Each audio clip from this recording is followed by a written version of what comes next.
everyone, thanks so much for joining me today on the SH Weddings YouTube channel. About a week or two ago, gosh, I think it's actually been closer to 2 weeks, I posted a video called How to Be a Good Wedding Guest. And I was actually really happy and relieved to see that it was getting a lot of positive feedback. And the reason I'm saying that I was relieved was because I was worried that it would actually offend some people out there. So it was actually very well received, and I think a lot of brides were happy that I was saying things that were kind of sticking up for them.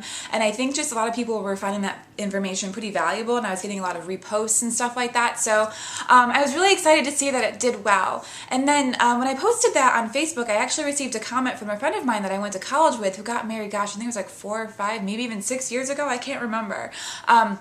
But in her words, not mine, she said that she was rather clueless when she was planning her wedding, and it might be a good idea to make a video about etiquette that the bride and groom should follow when they are doing wedding planning.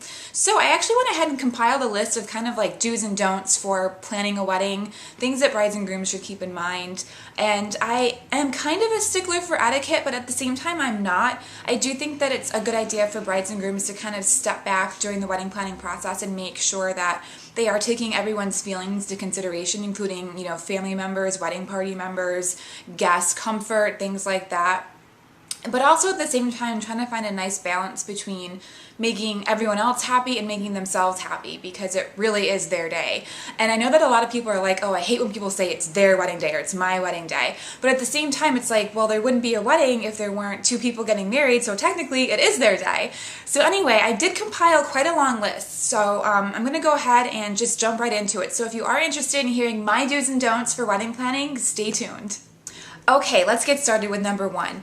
Do ask people to be in your wedding party who are close to you, and not necessarily because you feel like you have to return any favors or because you feel like a large wedding party would be really appealing to you. It is important to keep in mind that when you are planning your wedding, these are the people who are going to be most involved. These are the people who are going to be standing up next to you, who are going to be attending all of the pre-wedding celebrations like your shower and your bachelorette party and stuff like that. And those are the people who are going to be standing up next to you and witnessing your vows the closest on your wedding day. So it really should be people that you love being around all the time, and not necessarily just a friend who you feel like you have to ask to be a bridesmaid or groomsman because you were in their wedding like 3 years ago or something. So that's definitely something to keep in mind, and it probably will save you a lot of headaches down the line when you carefully select your wedding party members. In addition to that, I think it's also a really good idea that if your fiance has siblings that are the opposite sex of your bride or groom, to ask them to be part of your wedding party. So for example, if your groom has a sister or two, I think it's a really good idea to extend the invitation to them to be a bridesmaid, just because the wedding is really the joining of two families as well as two people. So I think it's a really good way to kind of kick off the wedding celebration by mixing the two families and kind of getting to know one another a little bit more. I just think it's a really nice gesture, and it will go a long way in building that future relationship down the line. However, of course, every family dynamic is different. So obviously, if there are strained relationships, it's probably not a good idea. I mean, use your best judgment. If anything makes you feel uncomfortable, obviously don't do it. But I just do think that it's something nice to keep in mind when you are selecting your wedding party. Number 2, once you do select your wedding party, don't assume that they are your slaves or personal assistants for the next few months leading up to your wedding. I do like to remind people that when you do plan a wedding, it is your wedding, and that's not anyone else's responsibility to make that wedding come to life. Obviously, if you have a maid of honor who's really crafty and loves doing things like this, for example, if my sister ever gets married and she asked me to be her maid of honor, I will be all over it, of course. But there are some people out there who don't really necessarily enjoy doing stuff like that. So it's important to keep in mind that it's not your maid of honor or best man's responsibility to come over late at night and help you assemble favors or programs or help you print out your invitations or whatever. Obviously, if someone offers, like I said before, take them up on it, because you will probably be a little bit stressed out those weeks leading up to your wedding and might need an additional set of hands. But if no one's offering and you don't really feel like they want to partake in that stuff, don't feel like you have to force them to participate. Really, all that's requested of a bridesmaid or groomsman is to purchase their outfit for the day and all their accessories, attend pre-wedding celebrations like the bachelorette parties, the showers, the rehearsal, and then attend on the entire wedding day. And that's technically it. So just keep that in mind when you are selecting your wedding party as well as planning the rest of your wedding. Number 3, do find ways and do think about ways to make your guests feel extra comfortable and appreciated and welcomed at your wedding. Now, there are a couple of different ways that you can go about doing this. One way is to be really proactive about dietary restrictions. There are a lot of people out there these days that have specific dietary requirements. A lot of people now have developed a gluten allergy, they have dairy allergies, they might be lactose intolerant, they're vegetarian, they're vegan. If you do know know anyone that you are inviting to your wedding that does have these dietary requirements, go ahead and be proactive and ask your caterer or venue right away what options you can provide to these people, and then go out and reach out to them specifically and tell them what their options are going to be. That way, when they do get their invitation and they see the meal selections, they don't feel obligated to have to come to you and feel like they're bothering you or kind of being a little bit more of an annoying guest and asking if they will be able to eat at your wedding reception. Obviously, this might happen for a guest that you don't necessarily know that well. And just make sure that when you do receive a request like that, it is a good idea to go ahead and see if that can be accommodated. But at the same time, it's not your responsibility to go way out of your way and hire like a second caterer or something to bring in, different meals for guests that do have really strict dietary requirements. So obviously, just keep those things in mind when you are doing your meal selections and such and looking through your guest list. A couple of other ways to make your guests feel really welcome and appreciated is to provide additional entertainment at your wedding. Not everyone likes to dance and party and things like that, so it's a good idea to maybe have like a photo booth. I know that whenever there's a photo booth at a wedding reception, it is a huge hit, and it's really good entertainment and things to do, and it forces people who don't like to dance to get up and mingle and have a really good time as well. If you're having an outdoor wedding reception, it might be a good idea to maybe have some lawn games out, like some bocce ball or some horseshoes or anything like that. That way, once again, for people who don't want to dance, there is something for them to do. So those are just a few things to keep in mind. You can always also do things like candy buffets, because those are interactive, cookie buffets. You could have like a cotton candy station. Anything that's food related, people are going to love. So keep that stuff in mind as well when you are going through your guest list and planning your wedding. Number 4, when you do begin your registry, select items in all different price ranges. It is really important to register for things in the lower price ranges as well as the higher price ranges, just because if you register for only high-end items, it is telling people that you're expecting them to spend a certain amount on a gift, and that's definitely a big etiquette no-no. So make sure you register for items in all different price ranges, and honestly, I think that most people know that these days. I don't think this is going to be like earth-shattering news for any of you.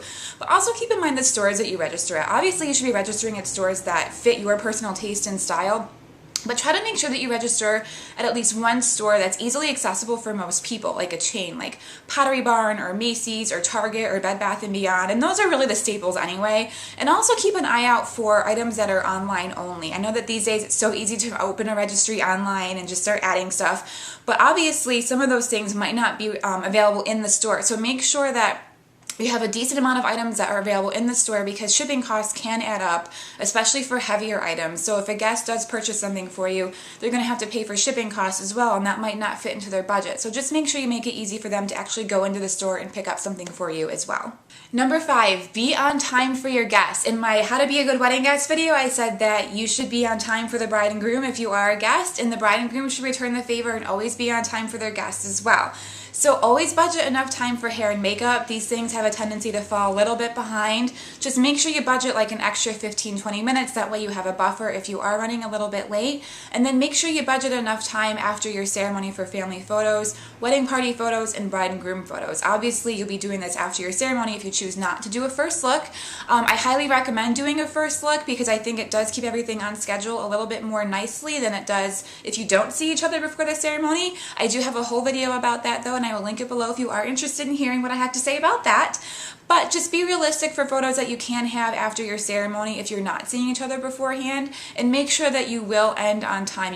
You do arrive at your cocktail hour and or reception on time for your guests. It just shows that you're keeping in mind that your guest time is valuable and that you do appreciate them coming to your wedding. Number 6, going along with that, make sure if possible to avoid at all costs a really huge gap between your ceremony and your cocktail hour and reception. Anything that's longer than 3 hours or more is getting to be a little bit cumbersome and difficult for guests, just because they'll have to attend the ceremony and they will have to dress up, especially if it's like a church wedding or something. Stay in those dressed up clothes all day, especially if they're coming in from out of town or something. They might not have, a lot of extra outfits laying around, and then they really have nothing to do for 3 hours. It kind of takes away from their wedding spirit and the excitement of the ceremony by giving them a really big break. So avoid that at all costs, if at all possible. However, if you, for some reason, you cannot avoid it, it's totally understandable. Obviously, it's a last resort type thing, but I do have some recommendations for you to make your guests comfortable if you do have that long gap. Consider having an extra long cocktail hour, like an hour and a half to 2 hours. Usually at a venue, to tack on a couple extra hours isn't that much more money, especially if it's during cocktail hour, because you really won't have to provide more food maybe a little bit more drink, but not necessarily more food. And if it's outdoors, you can provide a lot of extra entertainment, such as perhaps if you were planning on having a photo booth during your reception, you can have one during your cocktail hour. You can either send your second shooter, if you have 2 shooters for your wedding, you can send the second shooter over to your cocktail hour and have them begin taking pictures of guests. Maybe purchase like a little blackboard or a whiteboard and have them write messages to you and have the photographer take pictures.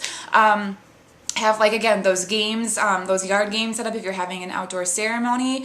And if for some reason you can't have your second photographer come to your cocktail hour, you could always consider hiring a completely separate photographer just for like 2 hours or so to have that photo booth at your cocktail hour, and then you just don't need to have one during your reception. So that actually might end up saving you a bit of money as well if you are having to pay your photographers additional amount of money to have that photo booth at your reception. So just keep in mind that large gaps can be very inconvenient for guests, and avoid it at all costs. But if you for some reason cannot avoid it, think of creative ways to entertain your guests during that gap. That way they're still there, they're still celebrating with you, they're still in high spirits, they're still in wedding mode, and it really shows that you're watching out for your guests' best interest as well. Number 7, don't forget to send out those thank you cards for your shower and your wedding. Guys, gone are the days of having a full year after your wedding to send out thank you cards.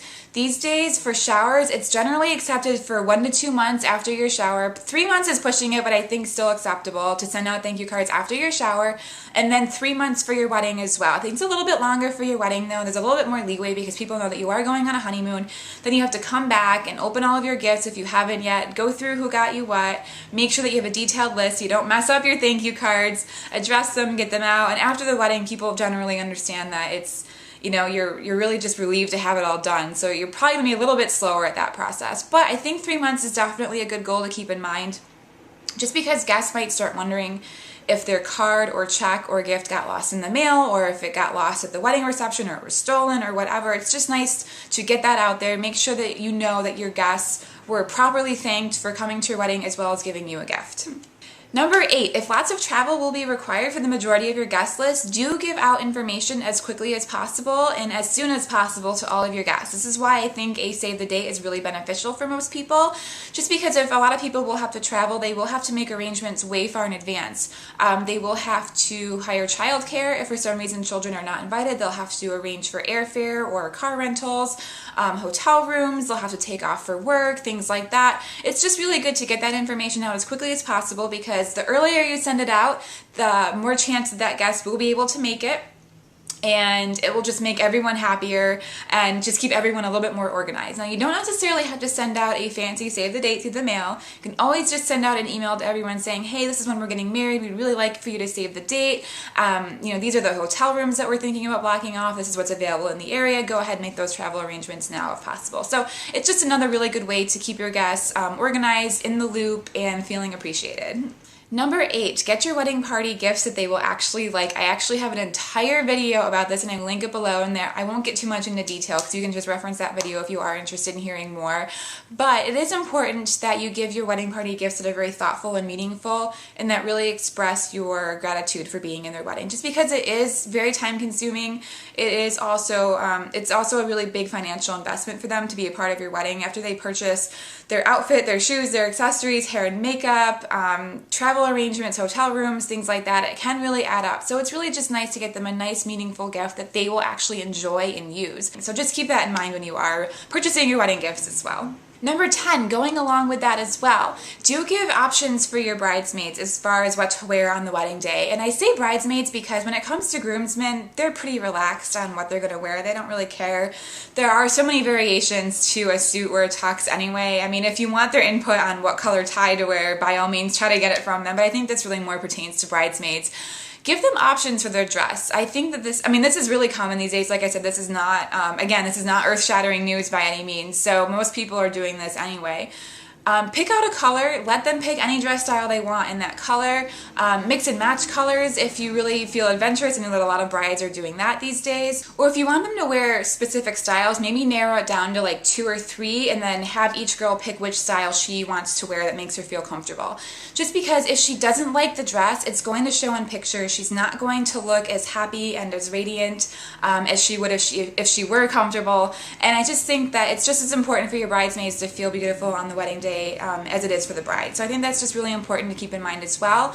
do give the bridesmaids choice of doing hair and makeup as well, just because like I said previously, costs can really add up for a bridesmaid, especially because they do have hair and makeup. So if for some reason you do want to require that all of your bridesmaids get hair and makeup done professionally, offer to pay for that service. That actually can be your wedding gift to them as well, because it will save them quite a bit of money, because that stuff can really add up, like hair, nails, makeup, all that stuff. So offer that as kind of like a package deal or a gift for your bridesmaids, and I think they will really thank you for it. 11, if you are not shy, it's always a good idea to stand up and give a thank you toast to all of the guests who did attend your wedding. I mean, obviously you'll be circulating and you'll be thanking them individually, and that is of course enough. You have so much going on your wedding day, but a wedding thank you toast doesn't really take that long. It can take between 2 to 5 minutes of your entire evening.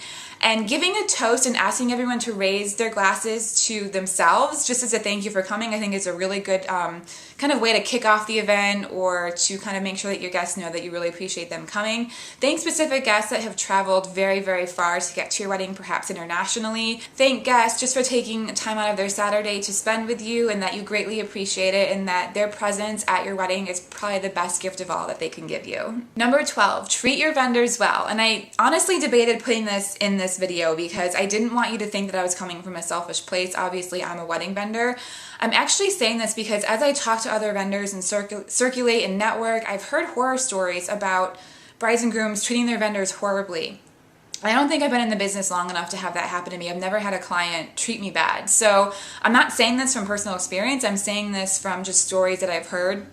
When you treat your vendors well, it makes them want to go the extra mile for you. And I think that's customer service in general. I think the saying goes, you catch more bees with honey, and I think that's just how everyone in the world should work. You should just always be nice and respectful. Keep in mind that your vendors are human. I wish that I were a superhero and I could be 10 places at once, but just keep in mind that vendors are human.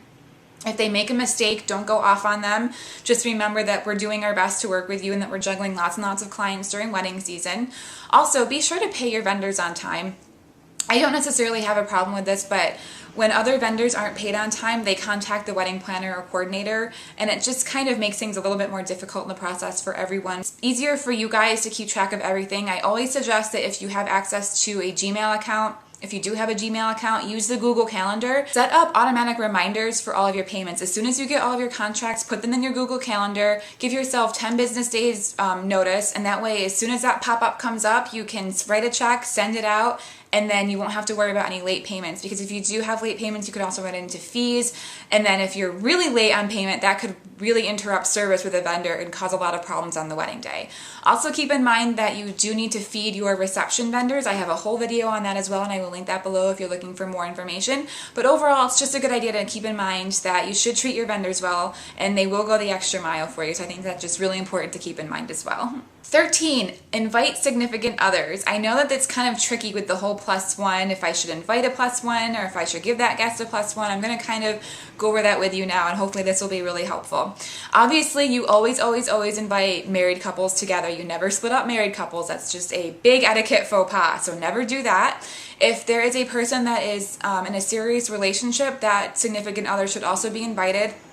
Obviously, you have to use your best judgment on this, but typically I think a long-term relationship or a serious relationship is anything over like 6 or 7 months. Like I said, obviously it's different for everyone, and use your best judgment on it. But if they are in a long-term relationship and or living together, it's definitely important that you do invite that significant other. Now, for single guests that do have to travel a little bit to get to your wedding and who might not know a lot of people there, I think it's a good idea to give them a +1, just because it's going to prevent them from feeling awkward and uncomfortable at your wedding. And put yourself in their shoes when you think about this as well. I know it's really easy to be like, oh, they're not with anyone, they don't get a guest, just because we're really trying to cut costs with our reception, we're really pushing our budget as it is. But, I mean, that one extra person is not going to make or break the bank, especially if you don't have a lot of single friends that are coming from out of town or whatever. And put yourself in their shoes. Would you want to attend a wedding by yourself if you have to travel first, long distance, stay overnight at a hotel, and then attend when you're not going to know anyone? That's a really tough situation to be in for even the most outgoing person, I think. So keep that in mind as well. If you are really tight on your budget and you are trying to keep your guest list down, even perhaps because you want a really intimate wedding ceremony and reception, For single guests that are going to know a lot of people at your wedding who don't have to travel that far, it's okay to not give them a +1, I think. I think that's just generally more and more accepted just because people are looking for smaller and smaller weddings where they really want to know everyone that's there. So obviously use your best judgment on that, but that is a generally accepted guideline for +1s. Number 14, the last and final tip that I have for you guys. If there are any other celebrations or special occasions going on the day of your wedding or within a few days of your wedding, I think it's a really good idea to recognize them. Obviously this is very optional for you guys, but I have coordinated weddings where there have been birthdays on the wedding day or other anniversaries, and brides and grooms have gone out of their way to kind of make sure that they feel special as well. I just think it's really, really cool, and it just always goes off so well when they do that. So for example, one of the very first weddings we ever coordinated, there were I think 2 people there that actually had a birthday on the wedding day.